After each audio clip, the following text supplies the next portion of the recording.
Fractional reserve lending is exactly what it says. The banks are allowed to reserve only a fraction of your deposit and loan the rest out. Although reserve ratios may vary, I'm going to use a 10% reserve ratio as our example. If you deposit $100 in your account, the bank can legally take $90 of it and loan it out without telling you.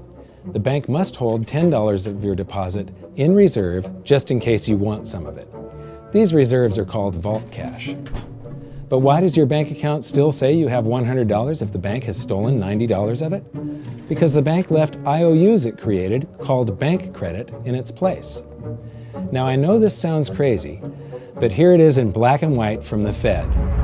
Commercial banks create checkbook money when they grant a loan simply by adding new deposit dollars in accounts on their books in exchange for a borrower's IOU. These are nothing but numbers that the banks type into their computers. And even though these bank credit IOU numbers are very different from base currency numbers, because they only exist in computers, they are still currency. So now there is $190 in existence. Now the reason people take out loans from the banks is to buy something. They're going to buy a house or a car or something like that.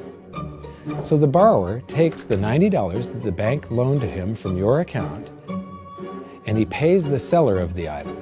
But then the seller deposits that currency into his account and his bank loans out 90% of that and leaves bank credit numbers in its place. So now there's $271 in existence. This process repeats and repeats until under a 10% reserve ratio, an initial deposit of just $100 can create up to $1,000 of bank credit, all backed by $100 of vault cash, just 10%. But as I said, reserve ratios vary wildly. On some deposits, it's 10%, on others, it's 3%, and on some forms of deposits, reserve requirements are 0. The result is that the expansion of the currency supply by the banks is far greater than even this example would lead you to believe. So once again, when currency is deposited in the banks get to lend it out, and then it gets redeposited and relent, redeposited and relent, redeposited and relent over and over again, creating bank credit all the way. This is where the vast majority of our currency supply comes from. In fact, 92 to 96% of all currency in existence is created not by the government, but here in the banking system. Now, massive amounts of currency spewing into society may at first sound like a fun idea. That is, until you remember one of the most important hidden secrets of money from episode 1, that the prices of everyday goods and services act as a sponge on an expanding currency supply. The more currency we have, the more prices rise. This is where inflation comes from. The true definition of inflation is an expansion of the currency supply. Rising prices are merely the symptom. So our entire currency supply is nothing but a couple of bucks whipped up in this hocus-pocus scam where the Treasury and the Federal Reserve swap glorified IOUs, and a bunch of numbers that the banks just type into their computers. That's it. That's our entire currency supply. It's nothing but a supply of numbers. Some of them printed, most of them typed, and there is nothing else. But if you thought that was crazy, get ready to enter the twilight zone of modern economics. We work for some of that currency supply. True wealth is your time, but we trade away moments of our lives, hour by hour, day by day, and year by year, for numbers that somebody printed on pieces of paper or just typed into a computer. Now those numbers represent our blood, sweat, tears, labor, ideas, and talent. We are what gives the currency its value. But here comes the really cruel joke. We work hard so that we can save some of that currency, so that we can pay the tax collector. In the United States, it's known as the IRS. They then turn it over to the Treasury so that the Treasury can pay the principal plus interest on that bond that the Federal Reserve bought with a check drawn on an account that has nothing in it. Now let's do a recap on this section, because this is where the system begins to rob you and I on a massive scale. Much of our taxes are not used for schools, roads, and public services, but to pay interest on bonds that the Federal Reserve bought with a check drawn on an account that has nothing in it. The Federal Reserve is committing fraud. But here's one of the biggest secrets of them all. Before the establishment of the Federal Reserve, there was no need for personal income tax. The Federal Reserve was created in 1913, and that very same year, the Constitution was amended to allow income tax. Do you really think this was just a coincidence? Ask yourself how much income tax you've paid over your lifetime. Much of it has been silently siphoned away into the hands of those who own the system. Yes, this system has owners. Who they are is an even bigger secret that we'll get to shortly. But first, we need to understand the mumbo-jumbo of the so-called debt ceiling. It's all based on a huge paradox. There was interest due on that bond, and there was interest due on every one of those loans that the banks made. That means that there is interest due on every dollar in existence. Let me ask you something. If you borrow the very first dollar into existence, and that's the only dollar that exists on the planet, but you promise to pay it back plus another dollar's worth of interest, where do you get the second dollar to pay the interest? The answer is that you have to borrow that one into existence and promise to pay it back with interest as well. So now there are $2 in existence, but you owe $4, and so on and so on. The result is there's never enough currency to pay the debt. There is always more debt in the system than there is currency in existence to pay the debt. Therefore, the whole system is impossible. It is finite. It will come to an end one day. What would happen if the government stopped borrowing to do deficit spending? Are the payments on those treasury bonds going to stop? What would happen if the public stopped borrowing and going deeper into debt? Are your house and car payments going to stop? No. There is a payment due every month on the principal plus the interest on every dollar in existence, and those payments do not stop. If we stop borrowing, then no new currency is created to replace the currency that we used to make those payments. Whether you're making a payment on a loan or paying tax to make a payment on a bond, the portion of the payment that goes to pay off the principal extinguishes that portion of the debt. But the debt also extinguishes the currency. Currency and debt are like matter and antimatter. When they meet, they annihilate each other. If we just pay off the principal only on all the loans and bonds that exist, the entire currency supply just vanishes. So if we don't go deeper into debt every year, look what happens. The whole thing goes into a deflationary collapse under the weight of those payments. Politicians and pundits alike talk about balancing the budget, paying down the debt, and living within our means. They don't understand that that is deflationary. It is impossible to do under our current monetary system without collapsing the whole economy. This is why any talk of a debt ceiling is not only ridiculous, it's delusional. The system is designed to require ever-increasing levels of debt just to continue.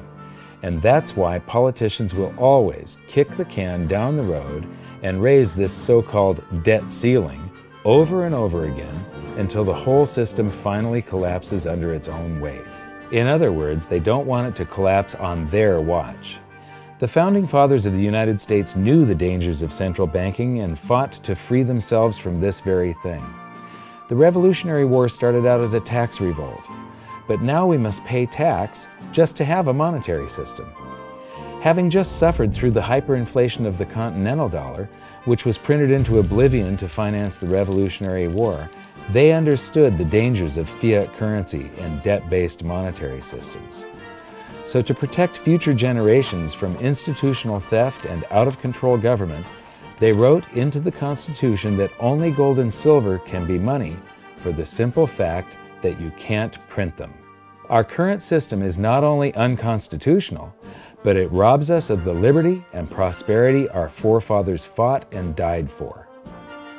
We are all feeling the effects of ignoring the Constitution right now. By forcing more currency into circulation, our purchasing power is diluted. Inflation is a slow and insidious stealth tax that is simply the result of this debt-based monetary system. This system empowers and benefits those who create the currency and receive it first, as they get to spend it into circulation before it has an effect on the economy. They're stealing purchasing power from you and transferring it to the banks and the government every hour of every day because of this false monetary system. And it's not like the people at the top don't know this. To quote the Federal Reserve, the decrease in purchasing power incurred by the holders of money due to inflation imparts gains to the issuers of money. This is a fraud. It is a pyramid scheme, it is a Ponzi scheme, it's a scam, and it's a lie. Our entire monetary system is nothing but a form of legalized theft. But here's the biggest con job of them all. The Federal Reserve is not federal, it has stockholders. There is no federal agency that has stockholders. What's a stockholder? A share of stock represents a percentage of ownership in a corporation. So the stockholders are the owners of that corporation. Therefore, the Federal Reserve is a private corporation with owners. And you can see it for yourself if you go to the Federal Reserve's website, and it will say, the stockholders receive an annual dividend of 6%. Now we know that the stock in the Federal Reserve was originally issued to the largest banks in the United States. But because of mergers and acquisitions through the years, you can't actually trace who owns the stock in the Federal Reserve. That's a very closely guarded secret. My guess would be that the owners are those primary dealers, the banks that get to make a profit by selling part of our national debt, those bonds, to the Federal Reserve, who buys them with a check from nothing. Then we pay tax to pay the principal and the interest on those bonds so that the Federal Reserve can pay the banks a 6% dividend. Don't be alarmed if you don't quite comprehend the deception of this system at first glance. Very few people do. It is purposely complex. The economist John Maynard Keynes once wrote, "By this means, government may secretly and unobserved confiscate the wealth of the people, and not one man in a million will detect the theft." I believe that presented correctly, anyone can understand this system, regardless of how complex it is. So let's do a recap and break it down even more. The way the system works is that, step 1, the government creates glorified IOUs. These bonds increase our national debt and put the public on the hook to pay it back. Step 2, IOUs are swapped to create currency. The Treasury sells the bonds to the banks. The banks then turn around and sell our national debt at a profit to the Federal Reserve, which they probably own. The Federal Reserve then opens its checkbook that doesn't have a penny in it and buys those IOUs with IOUs that it writes, checks, on a checking account that has a zero balance. Then they give those checks to the banks and currency just springs into existence, and then the whole process repeats. This results in a buildup of bonds at the Federal Reserve and currency at the Treasury, which is really just a supply of numbers. The Treasury then deposits the numbers in the various branches of the government, and we get to step 3. The government spends the numbers on promises, public works, social programs, and war. Then the government employees, contractors, and soldiers deposit their pay into the banks, and we get to step 4, where the banks multiply the numbers by magically inventing more IOUs through fractional reserve lending, where they steal a portion of everyone's deposit and lend it out. That currency gets redeposited, and then a portion is stolen again, and the process repeats over and over, magnifying the currency supply exponentially. Then we work for some of those numbers, which brings us to step 5, where our numbers are taxed. We pay tax to the IRS, who then turns our numbers over to the Treasury, so the Treasury can pay the principal plus the interest on bonds that were purchased by the Federal Reserve with a check from nothing. Then we get to step 6, the debt ceiling delusion. The system is designed to require ever-increasing levels of debt and will eventually collapse under its own weight because politicians always kick the can down the road. They don't want it to collapse on their watch. And finally, step 7, the secret owners take their cut. The world's largest banks own the Federal Reserve. Those banks make a profit selling our national debt to the Fed. They make a profit when the Fed pays them interest on the reserves held at the Fed, and the Fed pays them a 6% dividend on their ownership of the Fed. This system is fundamentally evil. It funnels wealth from the working population to the government and the banking sector. It is the cause of the artificial booms and busts of modern economies, and it causes great disparity of wealth between the rich and the working class. And it is only possible because we no longer use real money, we use currency. But worst of all, It is a form of enslavement. Bond is the root word of bondage. Whenever a government issues a bond, it is a promise to make us pay tax in the future. Nobody asked you if you wanted to pay tax today for the prosperity we all enjoyed in the last century. Nobody is asking our children if they want to work hard in the future to pay for the prosperity we're enjoying now. George Washington once wrote to James Madison, "No generation has the right to contract debts greater than can be paid off during the course of its own existence." By stealing prosperity from tomorrow so we can spend it today, we enslave ourselves and future generations. Now, this all sounds pretty bad, but there is great hope, for you are the greatest threat to this false monetary system. This system relies on the public being ignorant of its workings. Please share this knowledge with everyone you know, because an informed public that fully understands the system can build a better future for generations to come. And now I leave you with this quote, widely attributed to a former director of the Bank of England. "The modern banking system manufactures money out of nothing. The process is perhaps the most astounding piece of sleight of hand that was ever invented. Banking was conceived in inequity and born in sin. Bankers own the earth.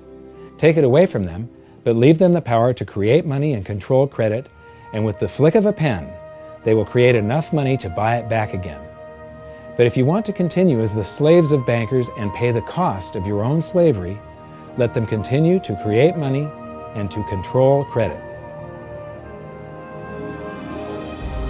This is the Federal Reserve in Washington, D.C.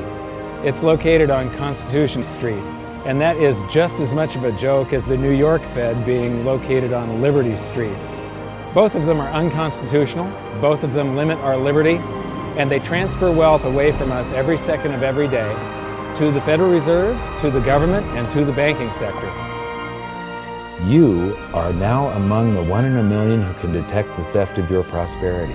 So the big question is, what can you do about it? 1.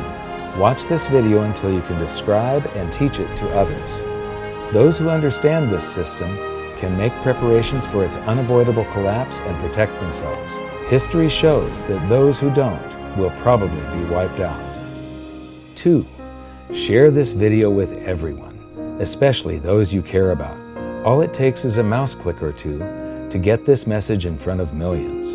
Post this video on Facebook, tweet it, email it to loved ones. Please share it wherever you can. 3. Join the conversation. The current world monetary system is based on a 300-year-old design meant to enrich a few at the expense of the many. There must be a better way. At hiddensecretsofmoney.com, we've created an open-source platform for the design and development of a new world monetary system. We're calling on every economist, every student, every college, every bright mind, and anyone who cares to join the discussion. In educating ourselves and each other, we can prevent the further loss of our freedoms and maybe, just maybe, win some of them back.